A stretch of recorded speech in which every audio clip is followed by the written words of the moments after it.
MLA కోట MLC ఎన్నికల్లో పోటీకి దూరంగా బీఆర్ఎస్ ఉండాలని యోచిస్తుంది. అయితే ఈసీ కొత్త నిర్ణయంతో విభేదించి ఈ నిర్ణయం తీసుకున్నట్లుగా బీఆర్ఎస్ పార్టీ తెలిపింది. అయితే తాజా నిర్ణయంతో ఉన్న 2 స్థానాలలో ఒక సీటు కూడా తమకు రాదని ఆందోళన వ్యక్తం చేస్తుంది.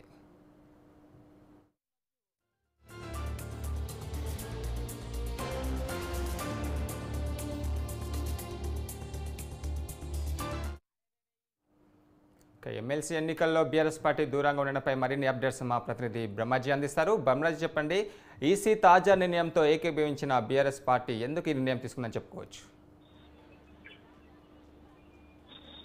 ఏదైతే ఇటీవల అసెంబ్లీ ఎన్నికల్లో ఎమ్మెల్యేలుగా పోటీ చేసి గెలుపొందినటువంటి సలీం చౌహారి, అదేవిధంగా పాడి కౌశిక్ సంబంధించినటువంటి పల్లా రాజశేఖర్, అదేవిధంగా పాడి కౌశిక్ రెడ్డి ఇద్దరు స్థలాలు ఖాళీ కావడంతో వాటికి ఎన్నికల నోటిఫికేషన్ కి రిలీజ్ చేయడానికి సన్నాహాలు చేసి కేంద్ర ఎన్నికల సంఘం సన్నాహాలు చేసింది. అందులో భాగంగా 2 స్థలాలకు సంబంధించినటువంటి ఎమ్మెల్యే కోట ఎమ్మెల్సీ స్థలానికి సంబంధించి సభ్యులు ప్రకటించింది. అయితే ఈ ఎన్నికల్లో ఉన్నటువంటి ఎమ్మెల్యే కోట ఎన్నికలు కాబట్టి ఎమ్మెల్యేకి సంబంధించినటువంటి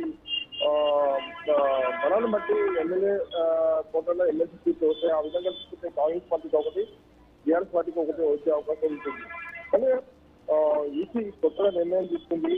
2 స్థానాలు కూడా విడివిడిగా ఉప ఎన్నిక నిర్వహించాలని చెప్పి నిర్ణయించుకోవడంతో ఇటు ఉన్నటువంటి ఎమ్మెల్యేలందరూ ఏదైతే ఇటు ఓటు వేయాల్సి ఉంటుంది, 2 స్థానాలు కూడా ఎమ్మెల్యేలందరూ ఓటు వేయాల్సి ఉంటుంది. ఆ విధంగా తీసుకుంటే అత్యధిక స్థానాలు ఎక్కువగా ఇటు కాంగ్రెస్ పార్టీకి ఉన్నాయి కాబట్టి ఖచ్చితంగా 2 స్థానాలని కాంగ్రెస్ పార్టీ తెచ్చుకుంటుంది. ఇది ఇంతకుముందు నిర్ణయం లేదు. అయితే ఈ తాజా నిర్ణయం పట్ల టీఆర్ఎస్ కొంతవరకు ఆందోళన వ్యక్తం చేసింది. సో అందులో భాగంగా ఈ ఎన్నికలకు దూరంగా ఉండాలన్న ఒక నిర్ణయానికి వచ్చి తెలిసింది. ఇంతవరకు దాని మీద ఎటువంటి ప్రకటన రాలేదు, కానీ దాదాపు ఒక నిర్ణయానికి వచ్చినట్టుగా తెలిసింది. Thank you Brahmaji.